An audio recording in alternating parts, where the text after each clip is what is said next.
The following podcast contains real reviews and the ridiculous reactions of two would-be oracles of the internet. The opinions expressed and presented are mere musings, so please humor their hijinks with a laugh and not by taking anything they say seriously. Seriously.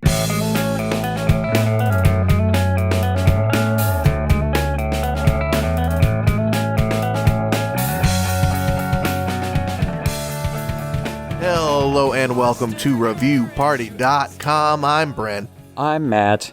And hey, we got a podcast for you. It's on the internet. It's about the internet. What about the internet? Reviews, baby. You've seen them. Amazon, IMDb, Letterboxd. The kids have liked that one lately. And, we read those reviews and we're funny afterward. We're charming. Matt, you're charming. What do you think about all this? I take any opportunity I have to charm your listening ear. So just get ready. You should see Matt when he's on the mic. Just little, you kind of see little whiffs, little, like there's an invisibility cloak or something there, but they're little heart shapes just flying out of his lips. Speaking that sweet, sweet, somber, charming. It's coming at you. I have a review I did not find charming at all. Here is a review from Amazon. It is for the Wayline 120 pieces pastel scalloped cocktail napkins, 5-inch 6 neutral colors, disposable paper napkin, multicolored beverage napkin for home bar table party decoration supplies. Whew, that one's a mouthful. Yeah. The super califragilistic Lynn Marie titles their review "Pretty Stack of Cocktail Napkins, Vine Customer Review of Free Product." It is worth noting. What a pretty multicolored stack of scalloped cocktail napkins. The colors are described as pastels, but I would say they are more neutral rustic colors. Oh. They look exactly as pictures and would be appropriate for year-round use, except for perhaps Christmas. I am glad there are 120 of them. Guests tend to use a few napkins at a gathering. They are a bit on the thin side, but absorbent, and will take up a small amount of room for storage. I'll be using mine very soon for an Easter brunch. This is a good value, and I recommend these napkins 4 stars. Well, I don't know if they aren't pastel. I don't know that you... I mean, what is pastel about these? I'm seeing nothing but rustique. I would say, yeah, you can use them around Easter time, but I guaranteed every other Easter piece of accoutrement you have, the plates, your decorations, they're probably dripping in pastel. You're trying to throw in rustics, maybe jewel tones, neons in there. I don't know if that's going to fly. You're gonna look gaudy. You're gonna look gaudy at your damn Easter brunch. You don't want a slapdash spread? God. Oh, did she bring these from the cabin up north? The things they'll say behind her back. Is this how she celebrates the resurrection of Christ? My God. Frankly, I'm a bit offended. This is sacrilegious. I don't know if I'm comfortable being here at this brunch. Everybody knows Easter pastels is because Jesus came out of that cave and it was so bright. It was like, let me tone these colors down a couple of notches. He used his, he brought up the contrast on the planet and he turned it down to pastel a little bit for a minute. Yeah. Whew. Nah, I'm easing back into this being alive thing. I just picture Jesus coming out of that cave in some cool rose-tinted glasses. You guys got to try these pastel glasses I cooked up while I was napping or whatever. Makes everything seem summery and sweet. Summery and cool. I like to picture my Jesus. The more dude-like Jesus, the better. And I don't think the dude would mess with these rustics at the brunch table. I just don't know. Yeah, I don't know that I'd be too terribly bothered with the scalloped edges either. Yeah, what are you trying to prove here? Trying to prove too much. You know what it is about a scalloped edge for me? Sometimes the best napkin technique. There's different napkin techniques per finger mess. Mm-hmm. And I can't explain what food would cause it, but sometimes the best technique is to like pinch the napkin and like pull your hand away while trying to hold on. You know what I mean? Yes. And what if you hit the crack of that scalloped edge when you needed a couple more inches of grab? No. Now you got barbecue sauce from them baby back ribs. Oh. On your Sunday best. Yeah, you're trying to eat ribs with a scallop. You don't see scallop edge napkins at the barbecue hut, do you? Mm-mm. They know. They don't got those in Texas. They got the hanky style only. They got the paper towels barred to the table. You just They have a magician under each table making an infinite paper towel. Magicians can't make infinite scalloped edges. It's not economical. Mm-mm. And you don't want to know how they did it. Yeah, what kind of foul demon is scalloping these edges one by one? And what happens to the scraps? That's Satan work. But yeah, I did think it's really funny that she said it was great for the good value. Yeah. She got them for free. You can see the price when you're a Vine member. Sure. Yeah. You can't really talk about value. And it sounds like they're not even right for the occasion she cheapskated got them for. She got them for the situation she got them for cheapskate style. And she's going through with it anyway. She didn't go to the dollar store and remedy it with some cute bunny rabbit napkins. She's letting the rustic ride. Values, man. Questionable. I'm frankly perturbed. Do you have a review? Yeah, I got a bit of a beefy boy here. But I think I'll indulge in this Amazon review for Fruit Stripe Zebra Gummy Candy. Whoa, I am not familiar with their gummy candy line. Yeah, I searched Fruit Stripe Gum on Amazon. This was the only recognizable thing that came up. Lots of gum came up, but no actual Fruit Stripe gum. Just Fruit Stripe Zebra Gummy Candy. And it's our old familiar boy there. And then in the package, there's little zebra heads in 3 great flavors, the package tells me. Sure. Well, the only thing's missing is the tattoos. Oh, yeah, come on. That's honestly most of the reason for buying it. Right. But here is what Amber Lee Kameza has to say. They title their review, "It's an Experience." And write, "Look, I did not go into this expecting a great experience. This is Fruit Stripe after all. The gum that loses flavor faster than my parents lost their faith in me. That's pretty darn quick. I knew it was going to be bad. I just wanted to know how bad and what kind of bad. This was something I chose to do to myself for science or something. There are 3 flavors, but not as listed on the package. You get kind of lemon if you inhale sharply while chewing vigorously, vaguely red, and rubber from your childhood training wheels if gnawed on while thinking about an orange push pop. So I guess kind of nostalgic in a sense. The aftertaste is both bitter and a void of flavor at the same time. And it lingers. You really get the sense of having uneaten something, or maybe more so having eaten something that should have been inedible. The scent is stronger than the flavor, and the flavor is stronger in the burp that rumbles up from your confused stomach after eating a few.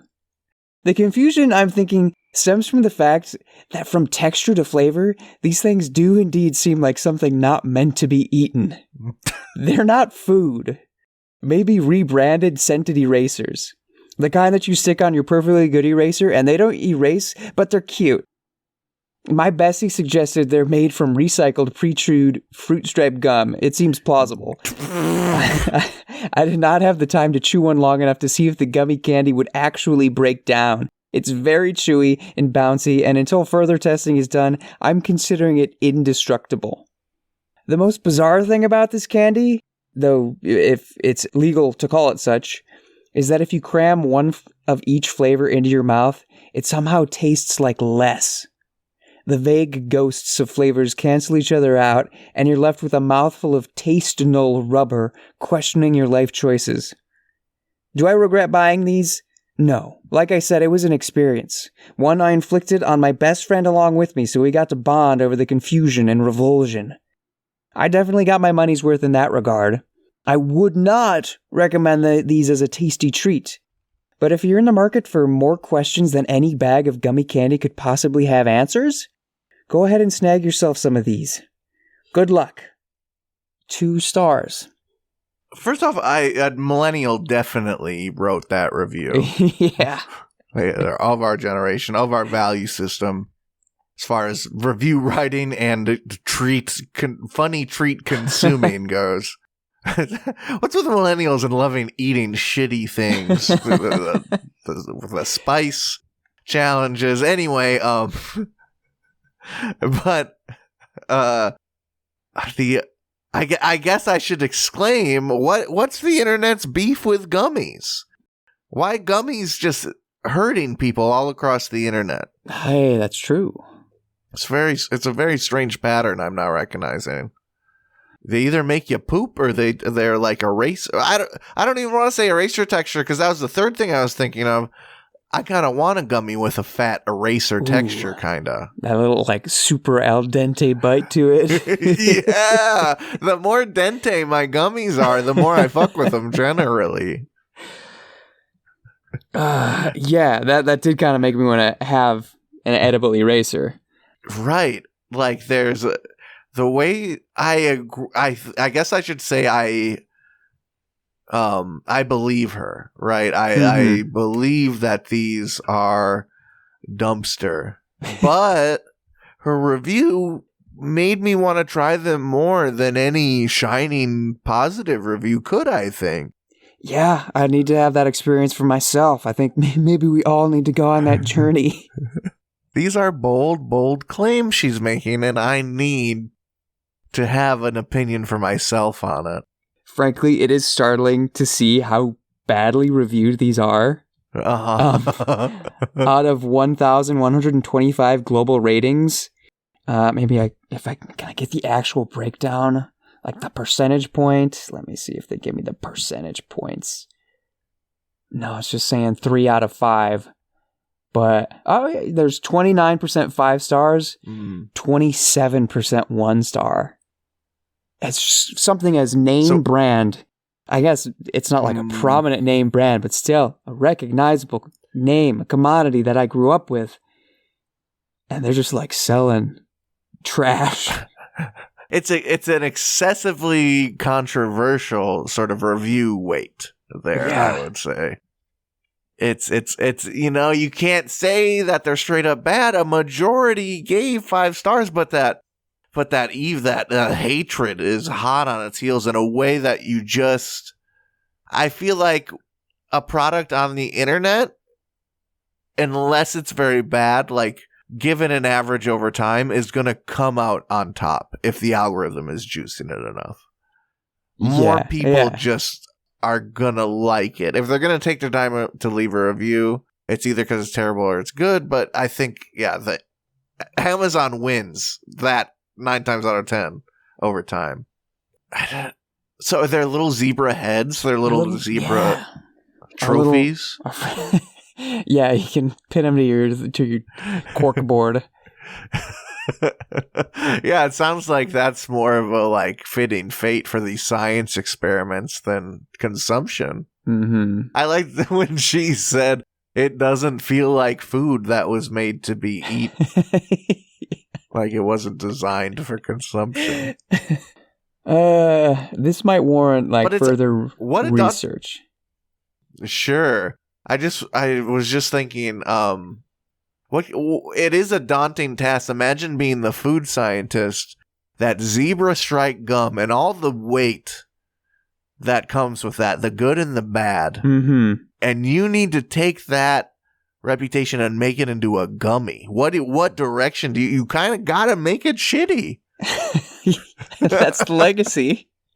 Right. There's gotta be some complex shittiness to it. I think that might be it. like zebra stripe inspires complex feelings. But hey, before we make your heart any more confused, I have a review that I'm gonna put a trigger warning before. We've never done that before. Ooh, okay. But I thought it just gave me such whiplash, personally. Not in like I'm offended or hurt way, but trigger warning cancer. They talk about terminal lung cancer in this. So if you don't want to hear about that in this crazy review, you skip ahead until you hear music. I put it here so it'd be easy to get to. But with that grand introduction, let me just hop into it. From Amazon, Hall's Chocolate Fudge 1 pound. We're going to be talking about that maple walnut flavor today. Michelle titles her review, "My Mother Loved This Fudge." You can tell why I wanted to read the review already. That past tense looms heavily. Yeah. Over the review. So let's dive right in. My mother just passed away with terminal lung cancer. What a way to start. She didn't eat that much at all, and her last bite of food was your maple walnut fudge. As my family gathered around her bed to say her I love yous, we will never forget her last words. I love this fudge. I checked her Amazon account and she ate 21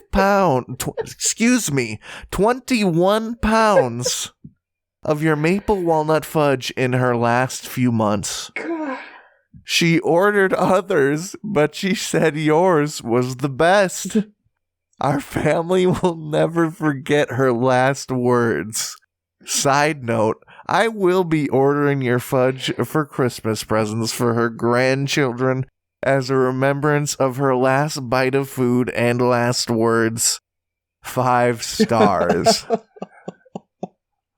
Now that's marketing. Oh. Right, it's so outlandish that it's either a marketing person's worst evilish concoction for advertisement, or they're like wet, if it is true and candid, their wet dream. I was thinking the exact same phrase. It's their wettest dream. Right. You infiltrated granny recommendation level stuff. Sure. Family tradition, and you can bank on those sales for years to come. Ooh. I mean, how much is the endorsement of someone's last words worth? Their entire lives, their family gathered around them. Oh boy, I can still smell the maple. Oh, Lordy. Doesn't smell like death at all in this room. It smells like pounds of chocolate. Sweet, sweet fudge. Mom, when Grandma passed, why did the room just smell like straight fudge immediately? Well, thankfully, she didn't take that secret to the grave. We've got her Amazon order history. It explains everything. That's what in the age we live in, like, you know, I think humans in their fear of death and they're tangling with that. There's a lot of weight added to what people leave behind, you know, the old boxes full of stuff. Internet history is one that just is sort of an unnatural footprint. Yeah. An unnatural wisp. Your receipts, literally. They're going to tell a story. 21 pounds in her last few months? Yes, dude.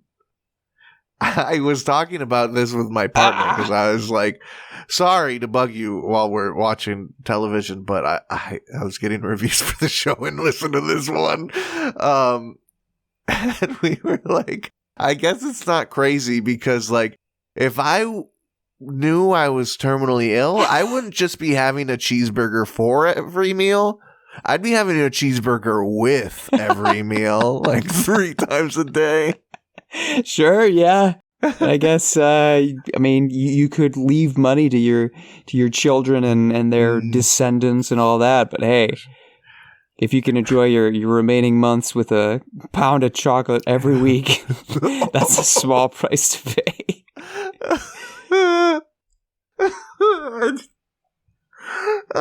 I mean, the temple is crumbling. Why not just try and cement it up with whatever shit you want to dump in it? Literally, last few months, can we assume 3 months is probably in the ballpark? 2 to 4 months? Yeah, that's pretty normal. Which is 8 to 16 weeks. Am I doing my math right? I think, yes. Yeah, a pound of fudge a week has got to be about right. That's the amount of fudge where I, have to have a schedule. I'm going to have to be reminded. Stop. Fudge the clock. Bless her heart. It sounds like when celebrities have to gain weight for a role and they're pounding ice cream before bed and crying because it hurts. Yeah. She went out on her terms. There's a certain respect I have for the absurdity of Absolutely. And she had enough strength and wherewithal to say, I love this fudge. I know full-grown, able-bodied men who could not handle that much fudge to the face. She's a damn warrior. That was incredible. Yeah, when I saw the title, I thought I might be in for a ride, but boy, it's one of the this one it has viral potential. That's on a Mount Rushmore, I think. Yeah, this is an uncovered gem, truly. I think we have a lot of reviews that, given the right time and place, could have their place in the limelight like that, but this one has got some special maple sauce. It's got legs. It's got legs. All right, we're gonna take a break. I think everyone probably needs one after that. Process. Yeah, we'll see you soon.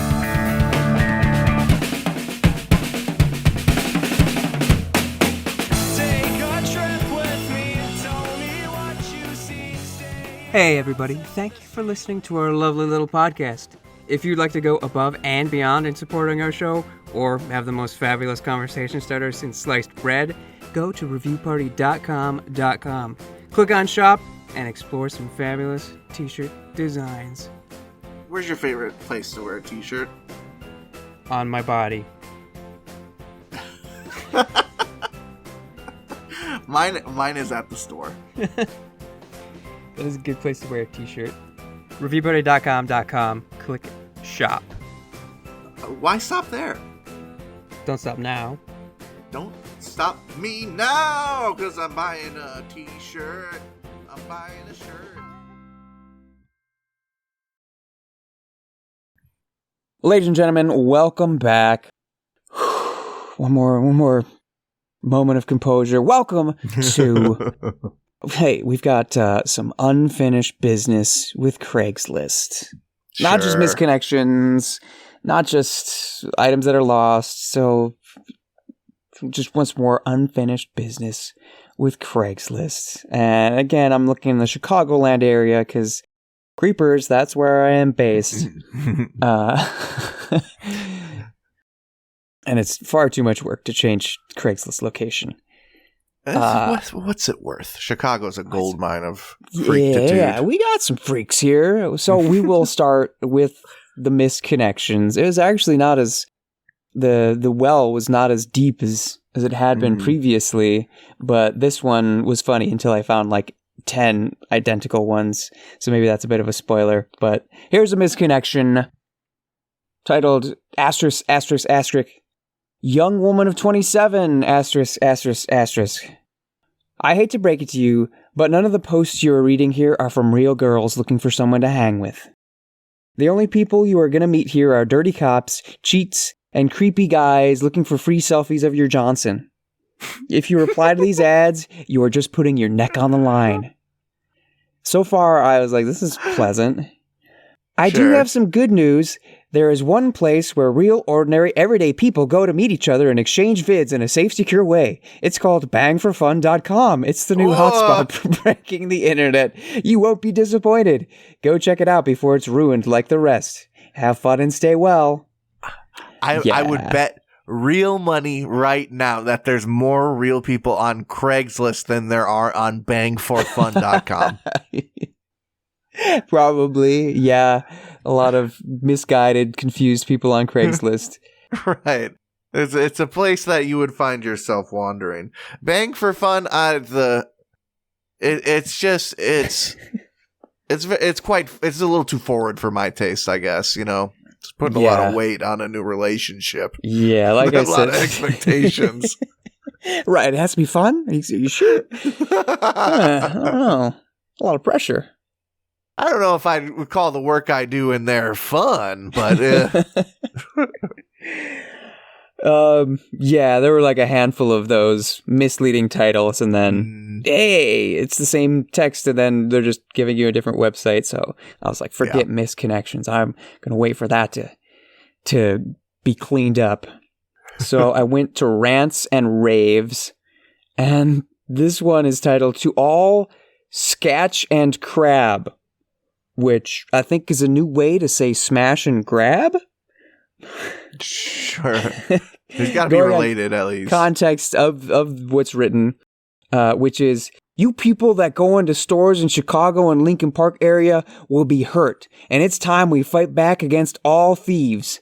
I believe you hand needs to be cut off your body for stealing. Thou shalt not steal.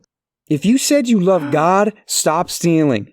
Devil come to only steal and destroy. You must love to burn in hellfire with him, and it will be very soon.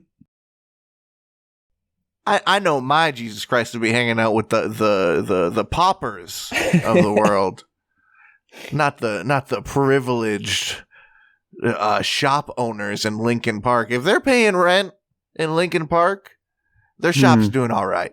All right, not that anyone should steal from them. I'm not going to judge either way on that. And you know, that's just me. That's very Christian of you. Love thy neighbor.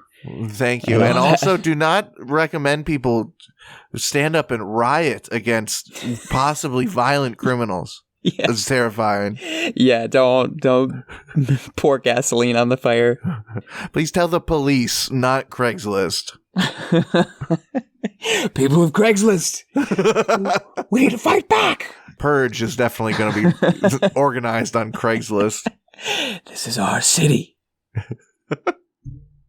Here's a strange Purge-like post on the Lost and Found. It's titled July 30th, 2024.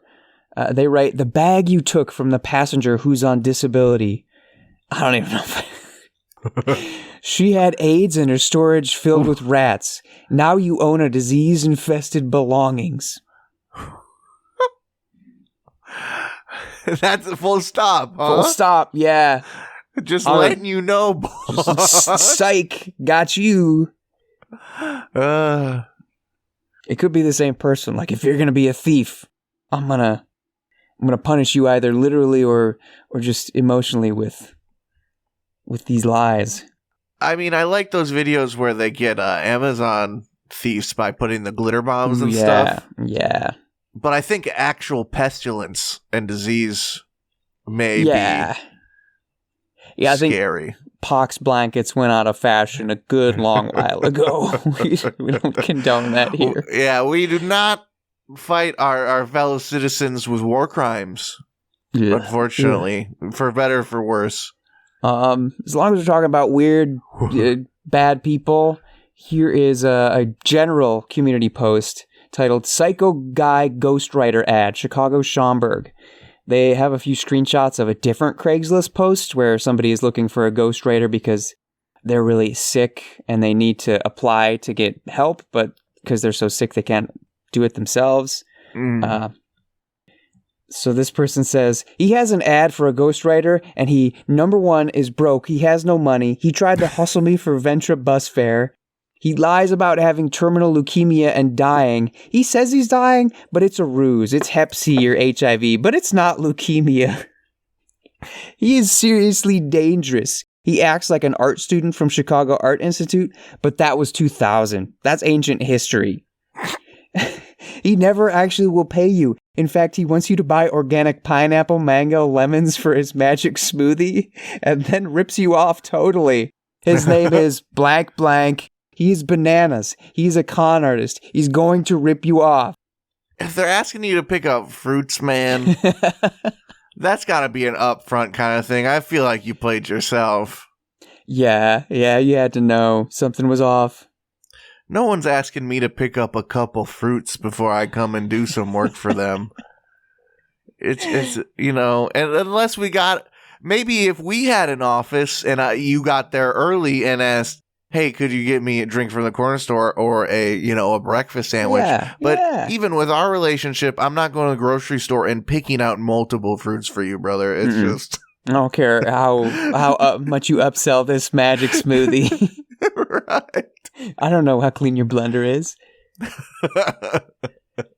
Right, and if it's a first-time situation, I'm just not carrying something as delicate as fruit into an unknown like that. No, you're too vulnerable. Mango, pineapple, bananas underarm, no. Oh, wow. Asking for it. There's the Japanese saying, oh, look, a duck bearing green onions. What an amazing opportunity that is just fell into our lap. How far-fetched, even. Good catch. But yeah, you not only you showing up to the thieves or the questionable person's home, going in there, you might as well be a pig with an apple in your mouth. Exactly. You're good to go. If you see a Craigslist ad that says, I need someone to do some writing for me, but please wear a pig snout, have an apple in your mouth, and show up completely buck naked, you might want to reconsider. I'm not going out being human El Pastor. That's all I can say.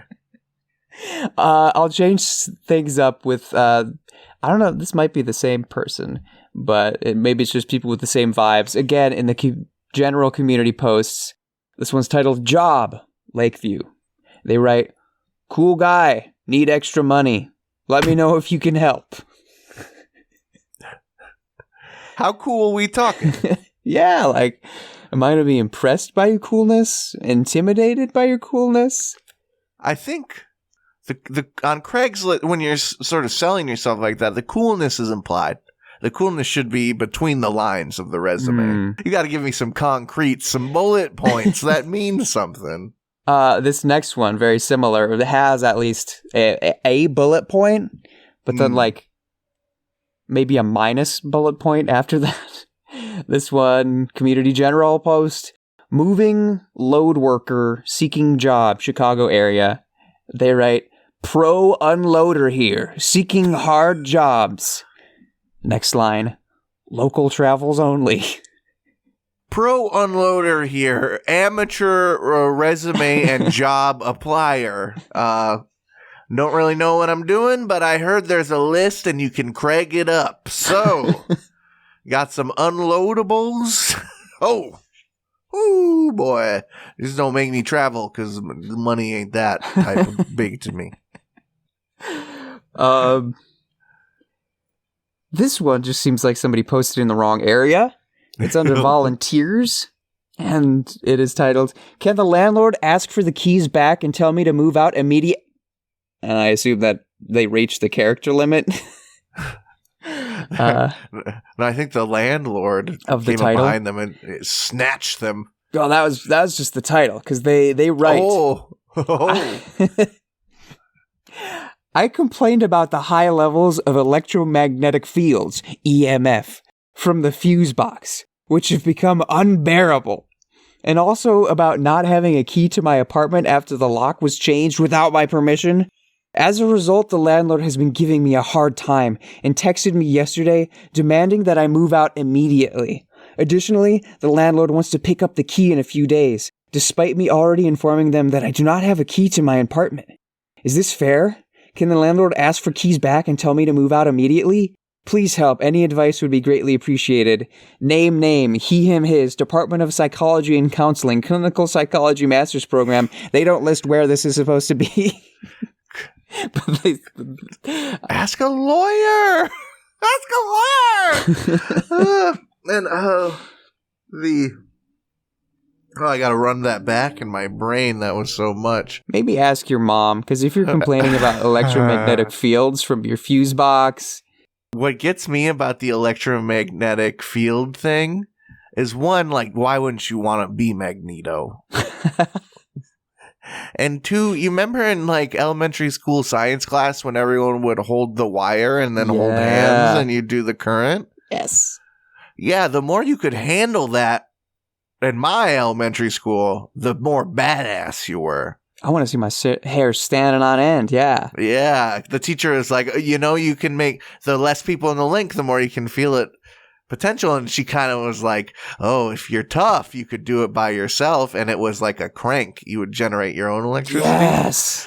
So me and the boys were getting on there and just cranking each other as hard as we could, as the boys do. Yeah. When there's a crank to be cranked. Get and cranked, there's bro. boys. But yeah, we would just, grab the both wires, hit it, and you just spin that sucker as much as you could. And the longer you could take it, the cooler dude you were. So put me in front of that fuse box. I'm just going to become more powerful. Yeah, there's a lot there to unpack, so let's just not do it. And we'll wrap this segment up with this last one. It's a quickie, but it makes me feel, frankly, a little disappointed that this was posted 19 days ago, to be honest. Again, in volunteers, title, 8 attendance for my speech needed, Naperville.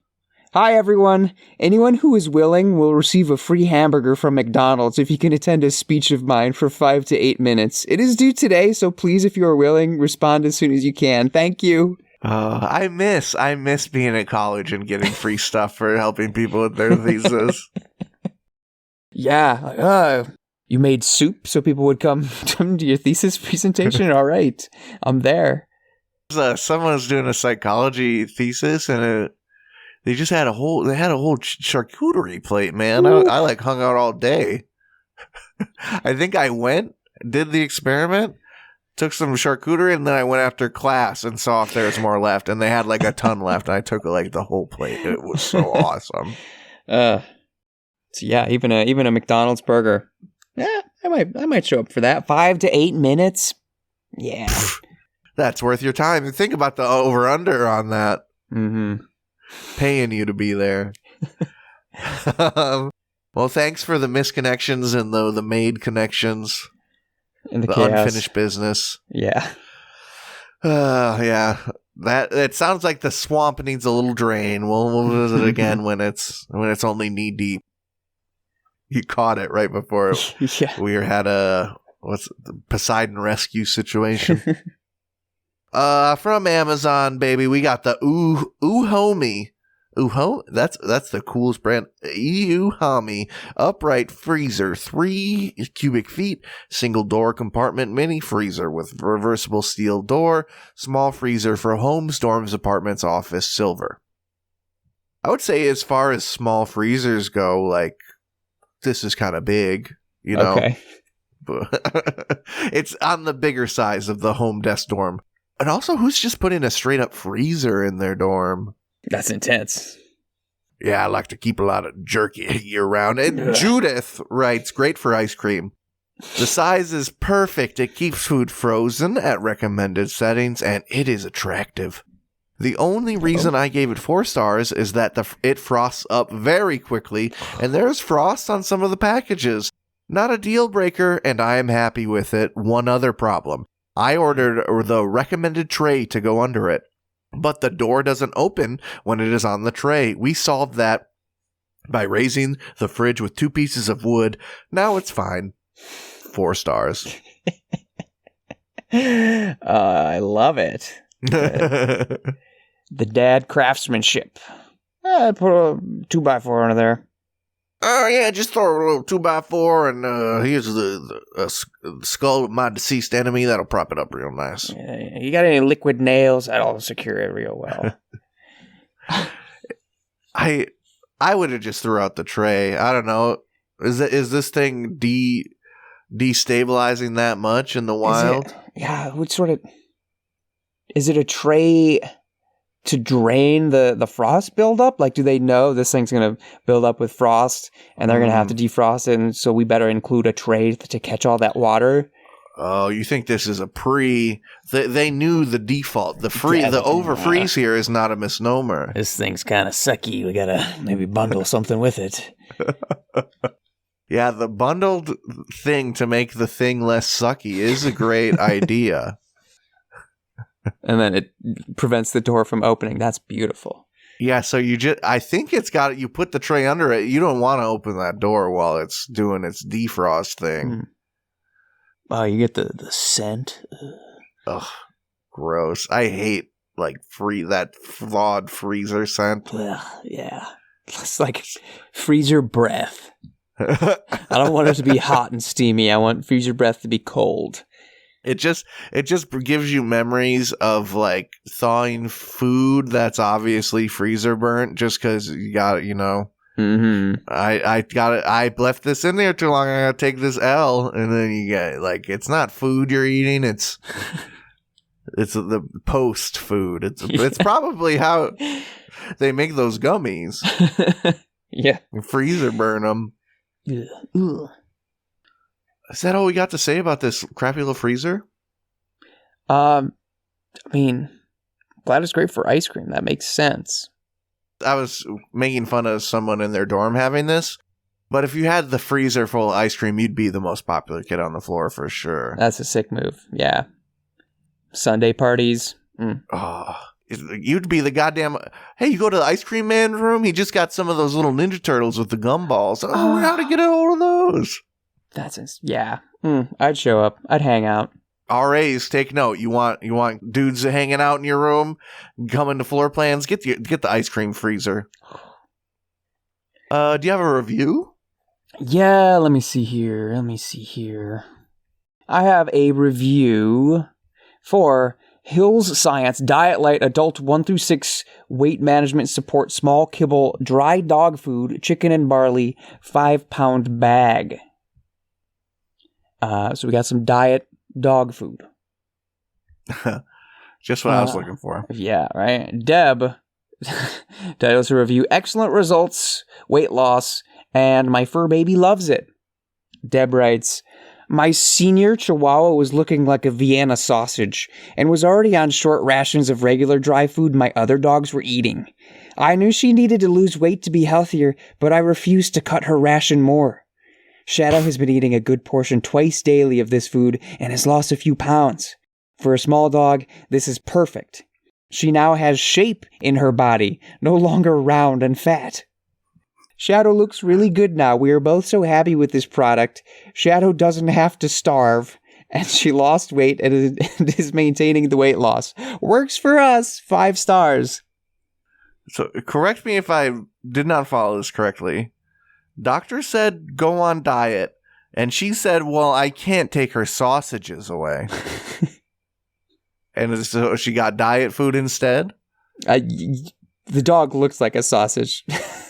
Right. She's packed like a Vienna sausage. Yes. So there was no treats? I thought there's no treats that were... It was just... She didn't want her dog to have small portions. Right. She was cutting down, and she's like, I can't cut down more than this. I mean... I love dogs, but you got to trust that they're tough and they're dogs and they're made to handle a little adversity in their lives, maybe not overeating for a couple weeks to cut a couple pounds. I don't think your dog's going to hold that against you in the long run. You got to withstand the whining and the begging. They do not know what's best for themselves. Their instincts. The mutually beneficial relationships that humans and dogs have to evolved into for centuries now is not about the dog telling you what's best for it. Maybe that's just me. A dog can go on a diet sometimes. If I can handle to eat one less cheeseburger per meal, then I think a dog can too. Unless the dog is, terminally ill, in which case, probably don't give it Fudge because that'll just speed things along, but give it a pound of whatever it wants. Whatever it wants, 1 pound, no matter the size of the dog. The smaller, the better. I want your dog looking like a little packed sausage rolling along the floor. It would be funny for a dog Halloween costume just to sort of butchers tie him up. Made of beef Wellington. Beef Wellington, that's what you got to give your dogs. They'd go crazy. I could get some right now. I was scared. When I was first looking at the Fudge reviews, I was scared because what if I'm hungry during the podcast? But I should have been scared for another reason. Anyway, I think that's reviewparty.com for the week. Hope you enjoyed the ride. Welcome to the Real Ones Club. Enjoy your stay. Woo-hoo. We got new episodes every Tuesday. That's right. # Tuesday Reviews Day. If you'd like to send in a funny review for us to muse over, go ahead and do that. Send an email with a hyperlink to reviewparty.com@gmail.com. Include your name so we can throw you credit. If you want to reach out to us some other way, hey, brother, sister, person, you can. At reviewparty.com on Instagram and TikTok, at reviewpartypod on X/Twitter, whatever you want to call it. We're on Letterboxd, we're on YouTube, and we have a website as well, reviewparty.com. Go there to find the blog, to find a new listening platform if yours only has weeks left to live. Go to the shop, buy yourself some clothes. Hey, cold season's right around the corner, so you're going to bundle up with Review Party paraphernalia. A little bucket hat. Going to keep you right any time of the year. Ooh. It'll help keep the sun out your eyes. It'll help keep the heat. Everything you need. A bucket hat. Reviewparty.com on the front. Get a sweater too. Those are actually much more like cost effective for much more profitable. Hey, we want to say thank you to our buddies, Nosebleeds, for letting us use their jam, bread for breakfast. You heard it throughout the episode. You can hear more great tunes from them on Spotify. Nosebleeds, one word. Let me give some random drops. Follow, subscribe, favorite, hit that button. You know what it is. Wherever you listen, it helps us out a ton. Review us on iTunes. Review us wherever you're listening to. We are the Review Podcast, so it feels good to be well reviewed. Feels natural. Matt's got a newsletter. Yeah. Go sign up for that on the website. That's good stuff to, if you really want the finger on the pulse of the Review Party psyche, uncensored, unfettered, just stream of consciousness goodness, you check in on that newsletter. You never know what Matt's going to be firing off. I have Podchaser and Good Pods written down on here. I'm going to delete that note right now. Fuck them. I got a review to send us off. The Art of War by Sun Tzu Deluxe Hardbound Edition Fingerprint Classics on Amazon. It's a very pretty edition. Got the, the gold edged pages and stuff. Guilt. This review is brought to us by, I purchased a hardcover back book and got a small paperback book. I'm not pleased with this. They title their review, At of War. They write, was expecting something different, I guess. 3 stars. That's your first lesson in the art of war. Provocation.